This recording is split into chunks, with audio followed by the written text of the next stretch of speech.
Hello बच्चों, हम गुलामुद्दीन और आज हम लोग देखेंगे क्लास 10 का हिंदी बी का क्वेश्चन कि हिंदी बी में 2024-25 में किस टाइप का क्वेश्चन आने की संभावना है।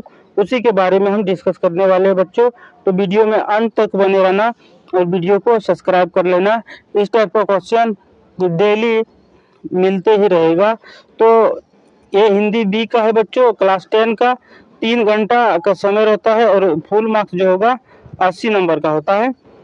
तो ये जो दिया गया है नोटिफिकेशन इंट्रोडक्शन, एक बार देख लेना है क्या क्या क्या दिया गया है। उसके बाद हम लोग सबसे पहले क्वेश्चन की ओर देखेंगे बच्चों कि क्वेश्चन में क्या बोला गया है और किस टाइप का क्वेश्चन आता है। तो सबसे पहले एक गद्यांश दिया गया है बच्चों, उस गद्यांश में ये आंसर छिपा होता है, तो गद्यांश को सावधानी पूर्वक से पढ़ना होता है। तो गद्यांश में क्या दिया है उसके बारे में देखेंगे। दिया है भारत विविधता में एकता का देश है और यहाँ के पर्यटन स्थल इसकी समृद्ध संस्कृति और इतिहास को दर्शाते हैं।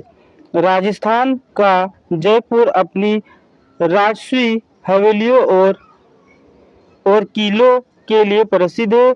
तो वहीं उत्तर प्रदेश का आगरा विश्व प्रसिद्ध ताजमहल का घर है। ठीक है, मतलब अगर राजस्थान के बारे में पूछा जाए जयपुर में तो वह हवेलियों के लिए फेमस है और किलों के लिए, जबकि यूपी अगर पूछा जाए तो ताजमहल के लिए। कश्मीर को धरती का स्वर्ग कहा जाता है। कश्मीर क्यों फेमस है कि धरती का स्वर्ग है, इसीलिए जहाँ की डल झील और बर्फ से ढकी पहाड़ियों को पर्वतों को मंत्र मुग्ध कर देती है। वहाँ बहुत बढ़िया बढ़िया झील है और बर्फ से ढकी आकृति मिलती है बच्चों, जहाँ हिमालय पर है। हिमालय में क्या है? बर्फ है, बर्फ है। कश्मीर के बारे में भी दिया है। केरल अपने हरे भरे परिदृश्यों, बैक वाटरों और आयुर्वेदिक स्पा के लिए लोकप्रिय है। मतलब यहाँ आयुर्वेदिक के सामान मिलता है और बैक वाटर मिलता है, इसलिए फेमस है। दक्षिण भारत में हम्पी के प्राचीन मंदिर और तमिलनाडु के महाबलीपुरम के स्मारक ऐतिहासिक धरोहरों के अद्भुत उदाहरण है। हर साल लाखों पर्यटक भारत के इन स्थलों पर आते हैं और यहीं की सांस्कृतिक धरोहर, प्राकृतिक सुंदरता और परंपराओं से प्रभावित होते हैं। मतलब दक्षिण भारत में हम्पी का एक मंदिर है बच्चों, ये ध्यान में रखना है, जो कि तमिलनाडु के महाबलीपुरम में स्थित है। ठीक है, पर्यटन न केवल भारत की अर्थव्यवस्था को मजबूत करता है बल्कि देश की छवि को विश्व में उभारने का भी कार्य करता है। पर्यटन जो होता है, टूरिज्म दूसरे देशों से आता है और हमारे यहाँ का इकोनॉमिकल जो अर्थव्यवस्था है उसको कहीं ना कहीं इनडायरेक्ट या डायरेक्ट रूप से बढ़ाता है विदेशी आय के द्वारा, और यह विश्व में हमें राजगुरु बनाने में महत्वपूर्ण भूमिका निभाता है। तो आप क्वेश्चन की ओर देखेंगे बच्चों कि क्वेश्चन नंबर 1 में क्या क्वेश्चन दिया गया है। दिया गया गद्यांश के अनुसार ताजमहल कहाँ स्थित है। पूछा गया ताजमहल कहाँ है। अभी हम लोग पढ़े बच्चों कि ताजमहल यूपी में है। उत्तर प्रदेश का आगरा विश्व प्रसिद्ध ताजमहल का घर है। तो इसका राइट आंसर हो जाएगा आगरा, बी हो जाएगा इसका राइट आंसर बच्चों। इसका राइट आंसर बी हो जाएगा आगरा। अब क्वेश्चन नंबर 2 में देखेंगे बच्चों। क्वेश्चन नंबर 2, कश्मीर को किस नाम से जाना जाता है। अभी हम लोग देखें यहाँ पर कश्मीर को धरती स्वर्ग कहा जाता है, तो यहाँ भी ऑप्शन में था धरती स्वर्ग, ये रहा बी, तो इसका राइट आंसर फिर से बी। उसके बाद देखेंगे बच्चों 3rd नंबर क्वेश्चन कि हम्पी और महाबलीपुरम के स्मारकों का महत्व क्या है। तो अभी हम लोग यहाँ देखिए कि प्राचीन मंदिर और ऐतिहासिक धरोहर के बारे में बताया गया है। ये देखो यहाँ है प्राचीन धरोहर, तो इसका राइट आंसर हो जाएगा ए, 3 का ए। उसके बाद चौथा नंबर पूछा गया बच्चों, ये एक इम्पोर्टेंट क्वेश्चन है चौथा नंबर में, कि गद्यांश के अनुसार पर्यटन का भारत पर क्या प्रभाव पड़ता है। तो यहाँ साफ साफ लिखा गया है बच्चों कि इकोनॉमी अर्थव्यवस्था को मजबूत करता है, ये अर्थव्यवस्था को मजबूत करता है। तो इसका राइट आंसर हो जाएगा बी, इसका राइट आंसर हो जाएगा बी, अर्थव्यवस्था को मजबूत करता है और देश की छवि को उभरता है, जो कि पैसेज में साफ साफ दिया गया है बच्चों, जो कि पैसेज में साफ साफ दिया गया है। उसके बाद देखेंगे बच्चों इसको, निम्नलिखित पदांश को ध्यान पूर्वक पढ़कर पूछे गए प्रश्नों के उत्तर दे। ये पूछा गया है बच्चों, और यहाँ पर लिखा गया है पर्वतों की ऊंचाई में छुपा है सुकून, जहाँ बसती है नदियाँ अपने अनमोल जुनून, हरे भरे जंगलों का अद्भुत विस्तार, धरती का यह कोना अनमोल उपहार, चमचमाती झीलें निर्मल जलधार, प्रकृति का हर दृश्य है मन को करता पुकार। वाह, पक्षियों का मधुर गान, फूलों की खुशबू, यह सब मिलकर बनाते हैं धरती का जादू। वाह, धरती का जादू। आओ इस सुंदरता को सहेज ले हम, प्रकृति के इस उपहार का मान करें, हम संतुलन बनाकर चले इस धारा पर, यही हमारी कृतज्ञता होगी हर दिशा पर। ये पूछा गया बच्चों। अब इस गद्यांश में हमसे क्वेश्चन पूछ रहा है कि पदांश में किस स्थान को अनमोल उपहार कहा गया। तो यहाँ साफ साफ लिखा है बच्चों, अनमोल उपहार मतलब यहाँ साफ साफ लिखा गया है अनमोल उपहार के बारे में कि नदी, जंगल, इस टाइप के चीज को बोला जाता है, इस टाइप के चीज को बोला जाता है बच्चों। ठीक है, तो ऑप्शन देखेंगे, पर्वत और नदी को बोला जाता है, पर्वत और नदी को साफ साफ वहाँ पर ऑप्शन में दिया था, पर्वत और नदियों को बोला जाता है।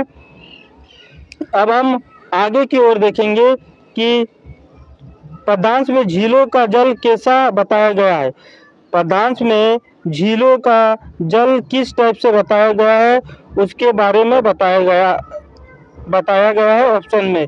तो यहाँ देखेंगे झील का जल के बारे में कैसे बताया गया था, तो निर्मल बताया गया है, चमचमाती झीलें निर्मल जलाधर।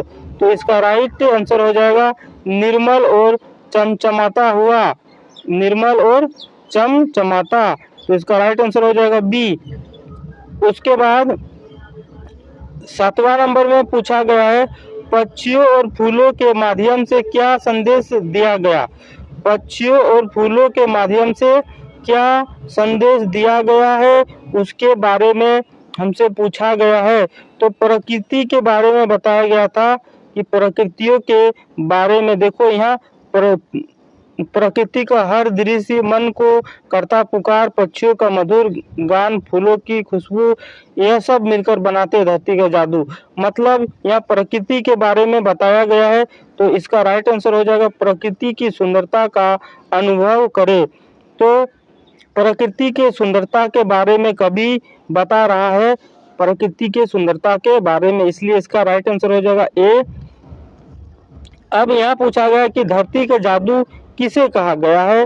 ये एक आसान क्वेश्चन था। अब प्रकृति के हर दृश्य को जादू कहा गया, जो कि पैसेज में साफ साफ लिखा है बच्चों, साफ साफ 8 का सी हो जाएगा, जो कि यहाँ दिखाया गया है बच्चों। यहाँ धरती का जादू यहाँ दिखाया गया है, धरती का जादू देखो यहाँ पर दिया गया है धरती का जादू। ठीक है, धरती का जादू देखो यहाँ पर साफ साफ लिखा है, सुंदरता सहज में, यही इसी को बोला गया था, मन प्रकृति का दृश्य इस टाइप से बताया गया था। अब इस क्वेश्चन को देखेंगे, एक संधि विच्छेद वाला क्वेश्चन है बच्चों, और इस टाइप का क्वेश्चन हमेशा ही एग्जाम में मिलता है। बाल कृष्ण शब्द का संधि विच्छेद क्या है? बाल कृष्ण शब्द का, तो बाल कृष्ण शब्द का संधि विच्छेद बाल प्लस कृष्ण होगा बच्चों, बाल प्लस कृष्ण होगा, तो इसका राइट आंसर हो जाएगा ए। ठीक है, तो राइट आंसर है। 10वां नंबर देखेंगे, सूर्य का एकार्थी शब्द कौन सा है? सूर्य का एकार्थी शब्द, एकार्थी शब्द पूछा गया बच्चों, जो कि एक इम्पोर्टेंट क्वेश्चन है। तो सूर्य का एकार्थी शब्द भास्कर होता है, इसको नोट डाउन करके रख लो, यही क्वेश्चन आने की संभावना है। उसके बाद नम्न शब्द का कौन सा अर्थ सही है? नम्न का शब्द का अर्थ कौन सा सही है उसके बारे में पूछा गया। तो नम्न मतलब होता है आकाश बच्चों, आकाश, नम्न मतलब आकाश, तो आकाश सही है, तो इसका राइट आंसर हो जाएगा ए। उसके बाद 12वां नंबर में पूछा गया है, पुस्तकालय शब्द में प्रयुक्त प्रत्यय कौन सा है? पुस्तकालय शब्द में प्रयुक्त प्रत्यय कौन सा है उसके बारे में हमसे पूछ रहा है। तो पुस्तकालय प्रयुक्त प्रत्यय बोल रहा है, प्रत्यय, तो बाद में जो लगता है उसके बारे में पूछा गया। तो आलय हो जाएगा बच्चों, आलय, क्या होगा? आलय, तो 12 का ए, 12 का ए। उसके बाद क्वेश्चन नंबर 13 देखेंगे, 13 में असत्य शब्द में प्रयुक्त उपसर्ग कौन सा है? यह भी एक इम्पोर्टेंट क्वेश्चन है और हमसे पूछा गया है कि असत्य में, असत्य मतलब गलत के बारे में पूछा गया है। असत्य में उपसर्ग मतलब जो पहले होता है, जो पहले होता है उसको उपसर्ग बोला जाता है, और जो बाद में जुड़ता है उसको प्रत्यय बोला जाता है। तो असत्य में क्या होगा? अ होगा बच्चों, तो 13 का क्या हो जाएगा? अ, 13 का अ, इसका राइट आंसर ए हो गया। उसके बाद 14 नंबर क्वेश्चन देखेंगे, राम स्कूल जा रहा है, वाक्य में जा रहा है क्या है? जा रहा है क्या है उसके बारे में हमसे पूछा गया है। तो क्रिया है, जाना क्या है? जाना, उठना, मारना क्या होता है? क्रिया होता है बच्चों, ये भी ध्यान देने की बात है। जहाँ भी जाना, खाना, मारना, उठना होता है उसको क्रिया बोला जाता है, तो इसका राइट आंसर हो जाएगा बी, इसका राइट आंसर हो जाएगा बी। उसके बाद देखेंगे 15 नंबर, वह अच्छा गाता है जबकि मैं गाने में अच्छा नहीं हूँ, वाक्य की रचना क्या है?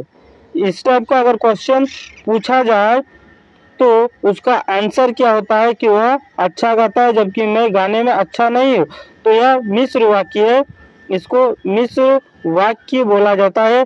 जहाँ मैच हो रहा है, जहाँ मिक्स हो रहा है, जहाँ पर मिक्स के बात होता है उसको हम मिश्र वाक्य बोलेंगे। तो 15 का बी हो जाएगा। उसके बाद 16वां नंबर में पूछा गया है, राजमाता शब्द में किस प्रकार का समास है? राजमाता के बारे में पूछा गया है कि किस प्रकार का समास है, तो तत्पुरुष होता है बच्चों, ये नोट करके रखना है, ये भी एक इम्पोर्टेंट क्वेश्चन है, तत्पुरुष है, इसका राइट आंसर हो जाएगा तत्पुरुष। ठीक है, अब हम देखेंगे 17वां नंबर क्वेश्चन, नाक में दम करना मुहावरे का अर्थ का क्या अर्थ है? नाक में दम करना जो मुहावरा होता है उसका अर्थ क्या होता है उसके बारे में पूछा गया है। तो 17 का क्या होगा? बहुत परेशान करना, परेशान करना होता है बच्चों, परेशान करना, तो इसका 17 का ए हो जाएगा राइट आंसर। उसके बाद 18 नंबर क्वेश्चन देखेंगे, उपकार शब्द का विलोम शब्द कौन सा है? उपकार जो शब्द है उसका उल्टा शब्द हमसे पूछा गया है कि क्या होता है, तो उसका उल्टा शब्द होता है अपकार, तो ए हो जाएगा 18 का ए। 19वां नंबर क्वेश्चन देखेंगे, खाना शब्द किस प्रकार की क्रिया है? खाना जो है किस प्रकार की क्रिया है उसके बारे में हमसे पूछा गया है। तो खाना कर्मवाचक क्रिया है बच्चों, कर्मवाचक, अगर खाना के बारे में पूछा जाए तो टिक मारना है कर्मवाचक। उसके बाद पूछा गया है, वह पढ़ाई कर रहा था फिर भी वह असफल हो गया, यह वाक्य किस प्रकार का है? 20वां नंबर क्वेश्चन, संयुक्त वाक्य के बारे में पूछा गया है फिर भी वह वही आदमी है, इसलिए इसको संयुक्त वाक्य हम बोल सकते हैं। तो 20 का बी। उसके बाद फिर से एक गद्यांश आ गया है और इस गद्यांश को पढ़कर हम इसका उत्तर देने की कोशिश करेंगे। सदियों पूर्व जब लिटिल अंडमान या अंडमान और कार निकोबार आपस में जुड़े हुए थे, तब वहाँ एक सुंदर सा गांव था, बहुत बढ़िया। पास में एक सुंदर और शक्तिशाली युवक रहा करता था, उसका नाम तातारा। एक लड़का था जिसका बहुत हैंडसम था, उसका नाम तातारा था। ये अंडमान निकोबार में रहता था, वहाँ एक गांव था, ठीक है। निकोबारी उससे बेहद प्रेम करते थे। तातारा एक नेक और मददगार व्यक्ति था, सदैव दूसरों की सहायता के लिए तत्पर रहता। अपने गांव वाले को ही नहीं, अदपु समूचे द्वीप वासियों की सेवा करना अपना परम कर्तव्य समझता था। इसके इस त्याग की वजह से वह चर्चित था। सभी उसका आदर करते, वक्त मुसीबत में उसे स्मरण करते और वह भागा वहां पहुंच जाता। आप पूछ रहा है हमसे 21वां नंबर क्वेश्चन में, गांव के युवक का नाम क्या था? गांव के युवक का नाम क्या था? जो यहाँ साफ साफ दिया है बच्चों, यहाँ साफ साफ दिया है तातारा, यहाँ साफ साफ दिया था तातारा, तो राइट आंसर हो जाएगा तातारा। उसके बाद यहाँ पूछा गया है कि तातारा किस प्रकार का व्यक्ति था, उसके बारे में 22 नंबर में पूछा गया है। तो यहाँ शक्तिशाली व्यक्ति था बच्चों, शक्तिशाली, तो जहाँ भी रहेगा शक्तिशाली और नेक उसमें हम लोग टिक मारेंगे, तो इसका बी हो जाएगा। उसके बाद पूछ रहा है 23 नंबर, तातारा की प्रसिद्धि का मुख्य कारण क्या था? उसका प्रसिद्धि क्यों था, वह क्यों फेमस था, उसके बारे में 23वां नंबर क्वेश्चन में हमसे पूछ रहा है। तो वह सबको मदद करता था, जो कि यहाँ पर दिखा है, लिखा है। देखो ये मददगार व्यक्ति था, तो जहाँ पर भी मददगार रहेगा वही उसका आंसर होगा। तो उसका त्याग और मददगार स्वभाव के लिए, तो इसका राइट आंसर हो जाएगा बी। तो 23 का बी देखिए। उसके बाद लोग किस समय तातारा को स्मरण करते थे? पूछ रहा है लोग कब याद करते? जब लोगों मुसीबत आता था तब याद करते थे। तो यहाँ बी मारेंगे, इसको बी मार दिए। बी फॉर बाहुबली बच्चों, बी फॉर बाहुबली। उसके बाद 25वां नंबर क्वेश्चन में पूछा गया है कि प्रस्तुत गद्यांश किस पाठ से लिया गया है? यह गद्यांश कहाँ से आया, उसके बारे में पूछा गया। तो तातारा वामिरो का जो लव स्टोरी वाला सेगमेंट था उसी से लिया गया बच्चों, तो इसका राइट आंसर हो जाएगा ए, ठीक है। अब फिर से एक पद्यांश है और इस पद्यांश को हम लोग पढ़ेंगे और इसका उत्तर देने की कोशिश करेंगे। तो निम्नलिखित पद्यांश को ध्यान पूर्वक पढ़कर दिए गए प्रश्नों के लिए सही उत्तर का चयन करें।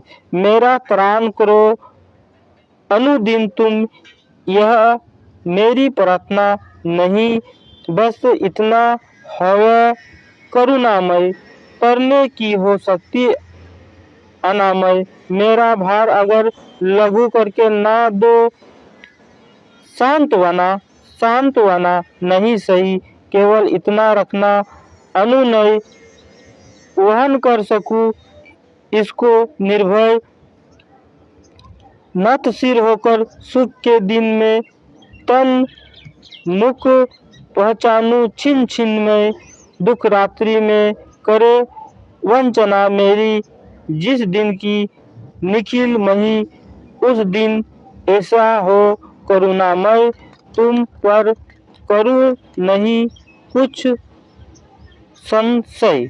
ये बताया गया है। अगर इसको समझ में नहीं आया है, फिर भी इस टाइप का क्वेश्चन को हम लोग आसानी से सॉल्व कर सकते हैं। तो कभी क्या प्रार्थना नहीं करता है, इसके बारे में पूछा गया क्वेश्चन। तो यहाँ देखेंगे, देखो यहाँ लिखा है तरान, अनुद्दीन तरान के बारे में प्रार्थना नहीं करता है, तो ये राइट आंसर होगा। जहां भी तरान रहेगा बच्चों, जहां भी तरान रहेगा वही राइट आंसर होगा। अब हम लोग देखेंगे इस क्वेश्चन को, क्वेश्चन नंबर 27 को, कि कवि की प्रार्थना में कौन सी शक्ति मांगी गई। ये एक इम्पोर्टेंट क्वेश्चन है और यहाँ साफ साफ दिखा था, यहाँ पर साफ साफ दिखा है, उसके बारे में हम लोग यहाँ खोजेंगे कि क्या शक्ति मांगी गई। तो यहाँ करुणा था, तरने की शक्ति को अनामय किया गया करुणा।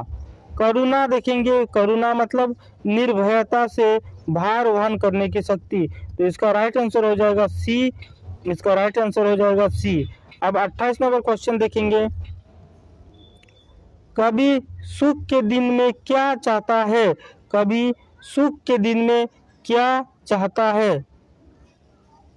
तो कभी सुख के दिन में क्या चाहता है उसके बारे में यहाँ बहुत बढ़िया से दिखाया गया है, उसको देखेंगे कि सुख के दिन में मुख पहचानू, मुख मतलब ईश्वर का मुख के बारे में बताया गया है। जहाँ भी रहेगा ईश्वर का मुख, यही है ईश्वर का मुख पहचानना, ये वाला राइट आंसर होगा।